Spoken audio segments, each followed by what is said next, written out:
എന്താ അമ്മേ ഇന്നും കോളിഫ്ലവർ കൂട്ടാനാണോ ഉണ്ടാക്കിയത്? അമ്മയ്ക്ക് അറിഞ്ഞൂടെ എനിക്ക് ഇഷ്ടല്ലാന്ന്. ഇത് കാരണം എനിക്ക് തലവേദന എടുക്കുന്നു. എനിക്ക് നല്ല പനീറിന്റെ കറി ഉണ്ടാക്കിത്താ. അമ്മയ്ക്ക് അറിഞ്ഞൂടെ എനിക്ക് പനീർ ഇഷ്ടാണെന്ന്. ആഹാ, നീ രാജകുമാരിയാണല്ലോ, എന്നും പനീർ കഴിക്കാൻ. നിന്റെ അച്ഛൻ ജോലി ചെയ്യുന്നിടത്തുനിന്ന് മിച്ചം വരുന്ന പനീറാണ് എന്നും കിട്ടുന്നത്. അതുകൊണ്ടാണ് നിനക്ക് ഇതെങ്കിലും കിട്ടുന്നത്. കല്യാണം കഴിച്ചു പോകുമ്പോ നിനക്ക് മനസ്സിലാവും. അങ്ങനെ സമയം കടന്നുപോയി. ഒരു ചെറിയ നാട്ടിലേക്ക് നേഹയുടെ കല്യാണവും നടന്നു. നേഹ അമ്മ വീട്ടിൽ കുസൃതി കാണിക്കുന്ന കുട്ടിയായിരുന്നു. കാരണം അവളുടെ അച്ഛൻ അവളുടെ എല്ലാ ആഗ്രഹവും നടത്തി കൊടുത്തിരുന്നു. പക്ഷേ ഭർത്താവിന്റെ വീട്ടിൽ എല്ലാ സാഹചര്യവുമായിട്ടും പൊരുത്തപ്പെടേണ്ടി വന്നു. അവളെ കല്യാണം കഴിച്ചത് അനുജായിരുന്നു. അനുജിന്റെ വീട്ടുകാർ നല്ല ഭക്ഷണപ്രിയരുമായിരുന്നു. പ്രത്യേകിച്ച് കോളിഫ്ലവർ സമോസയുടെ. ആരെങ്കിലും വിരുന്നുകാർ വന്നാൽ ഉടനെ ഈ കോളിഫ്ലവർ സമോസ തന്നെ ഉണ്ടാക്കിയിരുന്നു. ഒരു ദിവസം, നേഹമോളെ, ഒന്ന് അടുക്കളയിലേക്ക് വരൂ, ഇന്ന് സമോസ ഉണ്ടാക്കണം. അയ്യോ, ഞാൻ സമോസ പുറത്തുനിന്നായിരുന്നല്ലോ കഴിക്കുന്നേ. ഇതെങ്ങനെയാ വീട്ടിലുണ്ടാക്കുന്നേ? അവള് ഭയന്ന് അടുക്കളയിലേക്ക് ചെന്നു മെല്ലെ പറഞ്ഞു, അമ്മേ, അത് പിന്നെ ഞാൻ ഇതുവരെ വീട്ടിൽ സമോസ ഉണ്ടാക്കിയിട്ടില്ല. അതുകൊണ്ട് എനിക്കറിയില്ല ഇതെങ്ങനെയാ ഉണ്ടാക്കുന്നേന്ന്. സാരമില്ല, ഇന്ന് പഠിച്ചോളൂ നീ. ഞങ്ങളുടെ മരുമക്കൾ സമോസയുണ്ടാക്കാൻ പഠിച്ചെങ്കിൽ മാത്രമേ അവർ മരുമകളാവുകയുള്ളൂ. അപ്പോൾ അനുജ് അവിടെ എത്തി ചിരിച്ചുകൊണ്ട് പറഞ്ഞു, ആ ചേട്ടത്തി, സമൂസ കഴിക്കാതിരിക്കാതെ. നിങ്ങൾ ചേട്ടത്തിയായിട്ട് കാണാനേ പറ്റില്ല. സമൂസ വീടിന്റെ ഒരു ജീവനാണ്, അതും കോളിഫ്ലവർ സമൂസ. എന്താ പറഞ്ഞേ? കോളിഫ്ലവർ സമൂസ? കിഴങ്ങും പനീർ സമൂസയുമാണ് ഞാൻ നാട്ടിൽ കഴിച്ചിരുന്നത്. പക്ഷേ ഇവിടെ ഞങ്ങളുടെ നാട്ടിനെക്കാട്ടിലും അഡ്വാൻസ്ഡ് ആണല്ലോ. കാരണം ഇവിടെ കോളിഫ്ലവറും ഉണ്ടാക്കുമല്ലോ. പിന്നെ വീട്ടിലെ എല്ലാ സ്ത്രീകളും അവരുടെ ഏട്ടത്തി അമ്മയും അമ്മായി അമ്മയും നേഹയും എല്ലാം സമൂസ ഉണ്ടാക്കാൻ തുടങ്ങി. ഏട്ടത്തി കോളിഫ്ലവർ അറിയാനും ഇഞ്ചി വെളുത്തുള്ളി പേസ്റ്റ് ഉണ്ടാക്കാനും തുടങ്ങി. അമ്മ, ഇതിൽ എത്ര മുളകിടണം? മോളെ, ഒത്തിരി ഇട്ടോ, അപ്പോഴല്ലേ രസമുണ്ടാവുന്നത്. അപ്പോൾ അമ്മായിയച്ഛനും വന്നു. എന്നിട്ട് ചിരിച്ചുകൊണ്ട് പറഞ്ഞു, അയ്യോ, ഇത്രയധികം എരിവിട്ട ഞങ്ങളെപ്പോലുള്ള വയസ്സന്മാരെന്തു ചെയ്യും? വയറിൽ തീ കത്താൻ തുടങ്ങും. അമ്മായിയമ്മ പെട്ടെന്ന് മറുപടി പറഞ്ഞു, ഇതൊക്കെ നിങ്ങളുടെ അടവുകളല്ലേ. 2 കപ്പ് തൈര് കഴിക്കും, എന്നിട്ടെല്ലാം ബാക്കി വെക്കും. നേഹമോളെ, നീ പെട്ടെന്ന് ആട്ടയുണ്ടാക്കും. ഞാനോ അമ്മേ? ആ മോളെ, ഇനി പഠിച്ചെങ്കിലല്ലേ ഇനി ഉണ്ടാക്കാൻ പറ്റുള്ളൂ. അല്ലെങ്കിലും ഇത് നിന്റെ ആദ്യത്തെ പാചകമാണ്. അപ്പൊ നിന്റെ കൈ എന്തായാലും വേണം. ശരി അമ്മ. നേഹ ഇങ്ങനെയാണോ ആട്ട കുഴിക്കാൻ തുടങ്ങിയത്? ആദ്യമായിട്ട് സമോസ ഉണ്ടാക്കാൻ ശ്രമിച്ചു. പക്ഷെ സമോസ ത്രികോണത്തിന് പകരം വട്ടത്തിലുള്ള പൊറോട്ട പോലെയായി. ഇത് കണ്ട് അനിയൻ കളിയാക്കാൻ തുടങ്ങി. അല്ല ചേട്ടത്തി, ഇത് സമൂസയാണോ അതോ വല്ല അന്യഗ്രഹ വാഹനമാണോ? ഇതുപോലത്തെ സമൂസ കഴിച്ചാൽ ഞാൻ നേരെ ആകാശത്തായിരിക്കും എത്തുന്നത്. മിണ്ടാതിരിക്കോ അനിയ. ഇങ്ങനെ ഒരാളെ കളിയാക്കുന്നത് അത്ര ശരിയല്ല. നിന്റെ ഭാര്യ വരുമ്പോ കാണാൻ അവൾ എങ്ങനെയാ ഉണ്ടാക്കുന്നതെന്ന്.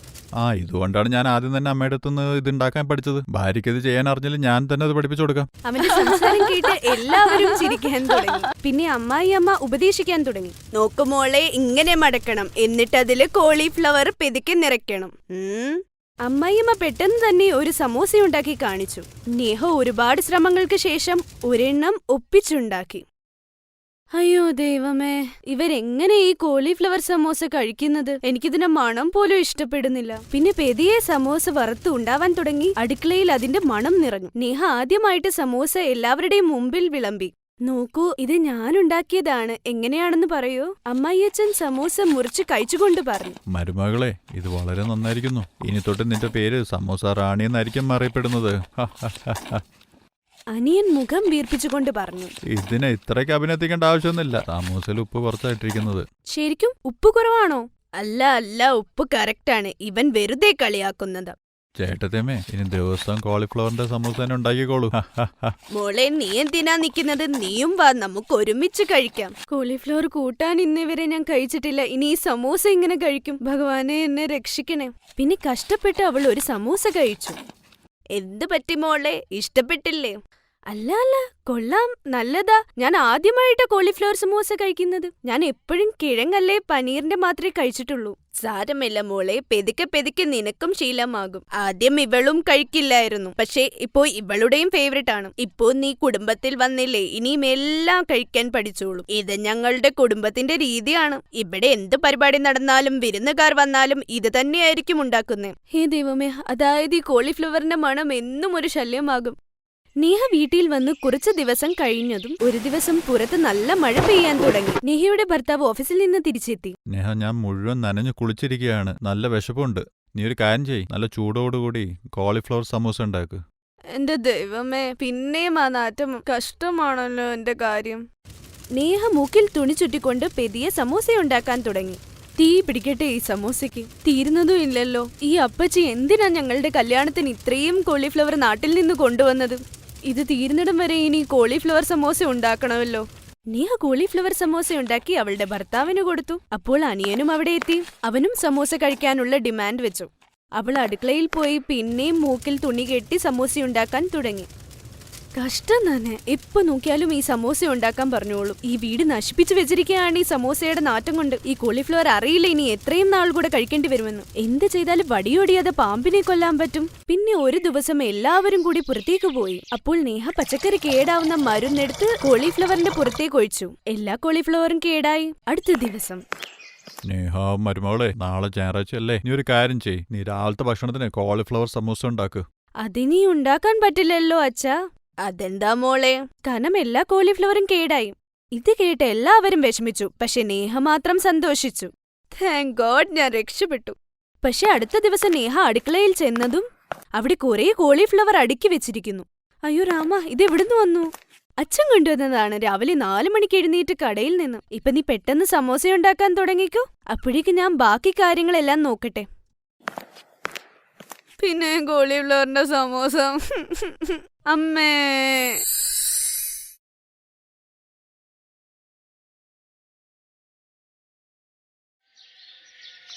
ഒരു ആക്സിഡന്റിൽ പെട്ട് മമതയുടെ ഭർത്താവിന് കാഴ്ചശക്തി നഷ്ടപ്പെട്ടു. അതുകൊണ്ട് വീടിന്റെ ഉത്തരവാദിത്വമെല്ലാം മമതയ്ക്ക് സ്വയം ചെയ്യേണ്ടി വന്നു. സമൂസ വിൽപ്പനയായിരുന്നു ഭർത്താവിന്റെ ജോലി. ഇപ്പോൾ ആ ജോലി ചെയ്യുന്നത് മമതയാണ്. ഭർത്താവിനെയും കുഞ്ഞുങ്ങളെയും നോക്കണം, അകത്തെയും പുറത്തെയും ജോലി, ഇതെല്ലാം കൊണ്ട് അവൾക്ക് വളരെ ബുദ്ധിമുട്ടായിരുന്നു. ഭാവിയെക്കുറിച്ച് ഓർത്തായിരുന്നു അവൾക്ക് ആശങ്ക. ഇത്തരത്തിലുള്ള ആശങ്ക അവൾ ഉണ്ടാക്കുന്ന സമൂസയുടെ രുചിയെയും ബാധിച്ചു. രുചി കുറഞ്ഞു തുടങ്ങി. അല്ല മമത, എന്താ സമൂസയ്ക്കൊന്നും ഒട്ടും രുചിയില്ലല്ലോ? എനിക്കൊട്ടും ഇഷ്ടമായില്ല.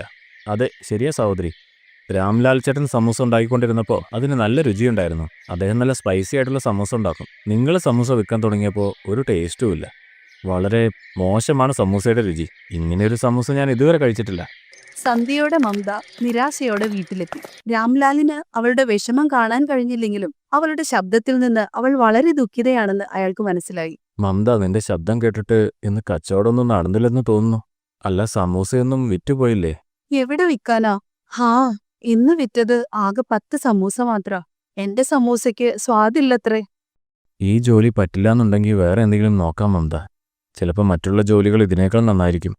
അങ്ങനെ മഴക്കാലം ആരംഭിച്ചു. എല്ലാ ദിവസങ്ങളിലും ചെറിയ രീതിയിൽ മഴയുണ്ടായിരുന്നു. ഈ മഴക്കാലം തന്റെ സമൂസ വിൽപ്പനയ്ക്ക് അനുയോജ്യമാകുമെന്ന് മമത വിചാരിച്ചു. അവൾ എല്ലാ ദിവസവും വീണ്ടും സമൂസ വിൽക്കാൻ ആരംഭിച്ചു. ഒരു ദിവസം വളരെ ശക്തമായി മഴ പെയ്യാൻ ആരംഭിച്ചു. ഇത്രയും ശക്തമായി മഴ പെയ്യുമ്പോൾ എന്റെ സമൂസ വാങ്ങാൻ ആരും വരില്ലെന്നാ തോന്നുന്നത്.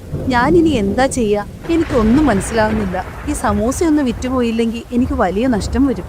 എനിക്കൊരു വലിയ കുട വാങ്ങിച്ചേ മതിയാവൂ. അതിനാണെങ്കിൽ 400-500 രൂപ വരും. കുടയുണ്ടായിരുന്നെങ്കിൽ ഈ സമൂസ വിൽക്കാൻ എളുപ്പമായിരുന്നു. മമത അങ്ങനെ ആലോചിച്ചുകൊണ്ടിരുന്നപ്പോൾ അവിടേക്കൊരു വൃദ്ധനായ ആൾ കടന്നു വന്നു. മോളെ, രാവിലെ മുതൽ എൻ്റെ കുടുംബം ഒന്നും കഴിച്ചിട്ടില്ല. ദയവായി എന്തേലും കഴിക്കാൻ തരുമോ? അമ്മാവൻ വിഷമിക്കണ്ട, അവരാരും ഇന്ന് വിശന്നിരിക്കേണ്ടി വരില്ല. ഞാൻ കുറച്ച് സമൂസ തരാം. ഇത്രയും ശക്തമായ മഴയിൽ എനിക്ക് സമൂസ വിൽക്കാൻ കഴിയില്ല. അതെന്താ മോളെ, മഴയത്ത് സമൂസ വിൽക്കാൻ കഴിയുന്നില്ലെന്ന് പറഞ്ഞത്? അമ്മാവാ, വിൽക്കാൻ ആഗ്രഹമുണ്ട്, പക്ഷെ കുറച്ചു ദിവസമായി വിൽക്കാൻ സാധിക്കുന്നില്ല. അതുകൊണ്ട് കയ്യിൽ പൈസയുമില്ല. ഉണ്ടായിരുന്നതിനൊരു വലിയ കുട വാങ്ങിയേനെ. ദേ കണ്ടില്ലേ, സമൂസ നനഞ്ഞുകൊണ്ടിരിക്കുക. ഞാൻ എന്ത് ചെയ്യാനാ? ഒരു കാര്യം ചെയ്യും മോളെ, ഈ ചാക്കെടുത്തോ. കുറച്ച് കീറിപ്പോയതാണ്, എങ്കിലും തൽക്കാലത്തേക്ക് ഉപയോഗിക്കാൻ പറ്റും. അമ്മാവ, ഈ ചാക്ക് എനിക്ക് തന്നാ അങ്ങ് എന്ത് ചെയ്യും? അങ്ങ് നനയേണ്ടി വരില്ലേ? അമ്മാവനെ മഴ നനയ്ക്കുന്നത് അത്ര ശരിയായ കാര്യമല്ലല്ലോ. മോളെ, എന്നേക്കാളും ഈ ചാക്ക് ഇപ്പൊ നിനക്കാണ് ആവശ്യം. നിന്റെ കയ്യിൽ കൊടയില്ലെന്ന് എനിക്ക് മനസ്സിലായി. അതുകൊണ്ടാണ് നിനക്ക് സമൂസ വിൽക്കാൻ കഴിയാത്തതെന്ന്. എനിക്ക് ഭക്ഷണം തരുവാണെങ്കിൽ ഇത് വെച്ചോളൂ. എൻ്റെ എല്ലാ അനുഗ്രഹവും ഉണ്ടാവും. ഈ ചാക്ക് മോളെ സഹായിക്കും. വളരെ സന്തോഷമുണ്ട് അമ്മാവ. അങ്ങ് ഈ ചാക്ക് തന്നതുകൊണ്ട് എനിക്ക് വളരെ ഉപകാരമായി. മമതയ്ക്ക് ആ ചാക്ക് നൽകിയ ശേഷം ആ വൃദ്ധൻ അപ്രത്യക്ഷനായി. ചാക്കിൽ ദ്വാരങ്ങളൊക്കെ ഉണ്ട്, എങ്കിലും സമൂസ സൂക്ഷിക്കാൻ ഇത് മതി. ദൈവം അദ്ദേഹത്തെ അനുഗ്രഹിക്കട്ടെ. ആ പാവപ്പെട്ട മനുഷ്യൻ ഈ ചാക്ക് നൽകിയിട്ട് മഴ നനഞ്ഞു പോയി. മമത ചാക്കിന്റെ ദ്വാരങ്ങൾ ഒരു തുണി ഉപയോഗിച്ച് മൂടിയിട്ട് സമൂസ വിൽക്കാൻ ആരംഭിച്ചു. നല്ല ചൂടുള്ള സമൂസ, നല്ല ചൂടുള്ള സമൂസ വാങ്ങൂ. ചേട്ടാ, നല്ല ചൂടുള്ള സമൂസയാ, ഒന്ന് വാങ്ങൂ. നല്ല മഴയുള്ള സമയത്ത് ഈ ചൂടുള്ള സമൂസ വളരെ നല്ലതാ. അല്ല, അത് മമതയുടെ സമൂസ വണ്ടിയല്ലേ? ഒട്ടും രുചിയില്ലല്ലോ അതിന്. എന്തായാലും നമുക്ക് കഴിച്ചു നോക്കാം ഉണ്ടോ ഇല്ലയോന്ന്. മമത 2 സമൂസ തരൂ. മമത അവർക്ക് സമൂസ നൽകി. ഓ, എന്ത് നല്ല സമൂസ.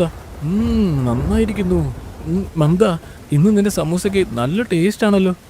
നല്ല സ്പൈസി സമൂസ. ശരിയാ, ഇത്രയും നല്ലൊരു സമൂസ ഞാൻ ഇന്ന് വരെ ജീവിതത്തിൽ കഴിച്ചിട്ടേ ഇല്ല. ആഹാ, അത് ശരി. കാര്യങ്ങൾ അങ്ങനെയാണെങ്കിൽ എനിക്കൊരു സമൂസ തരൂ.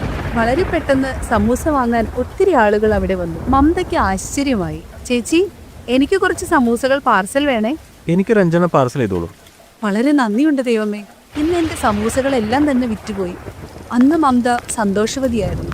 അന്ന് വീട്ടിലെത്തിയ മമത രുചികരമായ പൂരി തയ്യാറാക്കാൻ തുടങ്ങി. മമതയുടെ സമാധാനത്തിലുള്ള ശബ്ദം കേട്ടിട്ട് രാംലാലിനും സന്തോഷമുണ്ടായി. മമത, ഇന്ന് കച്ചവടം നന്നായി നടന്ന പോലുണ്ടല്ലോ. നിന്റെ ശബ്ദം കേട്ടിട്ട് വല്ലാത്ത സന്തോഷമുള്ള പോലെ തോന്നുന്നു. എന്തു പറയാനാ, ഞാനിത് പറഞ്ഞ ചേട്ടന് വളരെയധികം സന്തോഷമുണ്ടാവും. ഇന്ന് എന്ത് അത്ഭുതം നടന്നേന്നറിയോ? ഇന്ന് എന്റെ എല്ലാ സമൂസയും വിറ്റുപോയി. എന്ത്, സത്യമാണോ? ഇത് വല്ലാത്തൊരു അത്ഭുതം തന്നെയായിരിക്കുന്നു. ഇത്രയും നാൾ നീ 5-6 സമൂസ മാത്രമല്ലേ വിറ്റുകൊണ്ടിരുന്നത്? ചേട്ടൻ പറഞ്ഞത് ശരിയാ. ഇനി ഞാൻ അങ്ങനെ ചെയ്യാം. ഇനി ഞാൻ എന്തായാലും ആത്മവിശ്വാസത്തോടെ സമൂസയുണ്ടാക്കി വിൽക്കാൻ തുടങ്ങും. മമത ആത്മവിശ്വാസത്തോടെ ദിവസവും സമൂസയുണ്ടാക്കി വിൽക്കാൻ ആരംഭിച്ചു. പോകെ പോകെ സമൂസ വിൽപ്പന കൂടി വന്നു. എല്ലാവർക്കും മമതയുടെ സമൂസ ഇഷ്ടമായി. സമൂസയുടെ വിൽപ്പന കൂടി വന്നപ്പോൾ മമതയ്ക്കിപ്പോൾ പണത്തിന് ബുദ്ധിമുട്ടില്ലാതായി. മമത കീറി പറഞ്ഞ തന്റെ പഴയ ചാക്ക് ഉപേക്ഷിച്ചു. എന്നിട്ട് പുതിയ വലിയ ഒരു കുട വാങ്ങിവെച്ചു. എന്നിട്ട് സമൂസ വിൽപ്പന ആരംഭിച്ചു. എന്നാൽ ആ ദിവസം സമൂസ ആർക്കും തന്നെ ഇഷ്ടപ്പെട്ടില്ല. മാത്രമല്ല, എല്ലാവരും അതിനെ മോശമായി പറയുകയും ചെയ്തു. അയ്യേ, എന്തൊരു മോശം സമൂസ ഇത്. ഒട്ടും രുചിയില്ല. ഇത് നേരത്തെയുള്ള സമൂസ പോലല്ല. ഈ സമൂസകളെല്ലാം മഴ കൊണ്ട് നനഞ്ഞു പോയിട്ടുണ്ട്. മഴയിൽ നനഞ്ഞ സമൂസ വന്ന് അസുഖം വരുത്തുകയാണോ? ഞാൻ ഈ കുട വെച്ചിരിക്കുന്നത് കണ്ടില്ലേ? പിന്നെ എങ്ങനെ സമൂസ നനയും? ഇന്ന് കച്ചവടം വളരെ മോശമാണ്. ഇന്നത്തെ എന്റെ സമൂസ ആർക്കും ഇഷ്ടപ്പെട്ടില്ല. ആ ദിവസം മമതയുടെ കയ്യിൽ നിന്ന് സമൂസ വാങ്ങിയവരെല്ലാം അത് തിരികെ നൽകി. അന്ന് അവള് വിഷമത്തോടെ വീട്ടിലേക്ക് പോയി. ദിവസങ്ങൾ പോകുന്തോറും സമൂസ കച്ചവടം കുറഞ്ഞു വന്നു. സംഭവിക്കുന്നത് എന്താണെന്ന് മമതയ്ക്ക് മനസ്സിലായില്ല. ഒരു വൈകുന്നേരം മമത സമൂസ വിൽക്കാൻ ആരംഭിച്ചപ്പോൾ പെട്ടെന്ന് മഴ പെയ്തു. മമത കുടയെടുക്കാനായി അകത്തേക്ക് ചെന്നു. കുട കണ്ടില്ല. അല്ല, കുട എവിടെ പോയി? ആരെങ്കിലും എടുത്തു കാണോ? ഇനി എന്തു ചെയ്യും? ഈ കോരിച്ചൊരിയുന്ന മഴയത്ത് എന്റെ സമൂസയെല്ലാം നനഞ്ഞു പോവുമല്ലോ. ചാക്കെടുത്ത് വിരിക്കാം, കുറച്ചെങ്കിലും നനയാതിരിക്കുമല്ലോ. അന്ന് മമത ചാക്ക് വിരിച്ചിട്ടാണ് മാർക്കറ്റിലെത്തിയത്. നല്ല മഴയുണ്ടായിരുന്നത് കൊണ്ട് അന്ന് ഒരു മരച്ചോട്ടിൽ നിന്നാണ് സമൂസ വിറ്റത്. അപ്പോൾ അവിടെ ഒരു ഭാര്യയും ഭർത്താവും വന്ന് മമതയുടെ കയ്യിൽ നിന്ന് സമൂസ കഴിച്ചു. സമൂസ രുചിയും സ്പൈസിയാണ്. ഒരു കാര്യം ചെയ്യ്, ഒരു സമൂസ കൂടി തരൂ. അല്ല മോളെ, നിനക്ക് ഇനിയും വേണോ കഴിക്കാൻ? ഒരെണ്ണം കഴിക്കാം. ചേച്ചി, സമൂസ രുചിയായിട്ടുണ്ട്. കുഞ്ഞുങ്ങൾക്ക് കൂടി പാർസൽ തരാമോ? ആളുകൾ വീണ്ടും മമതയുടെ സമൂസയെ പുകഴ്ത്താൻ ആരംഭിച്ചു. ഇത് കേട്ട് മമത വീണ്ടും സന്തോഷവതിയായി. മമത തന്റെ ചാക്കിലേക്ക് നോക്കി. തന്റെ ഈ ചാക്കാണ് അത്ഭുതമുണ്ടാക്കുന്നതെന്ന് അവൾക്ക് മനസ്സിലായി.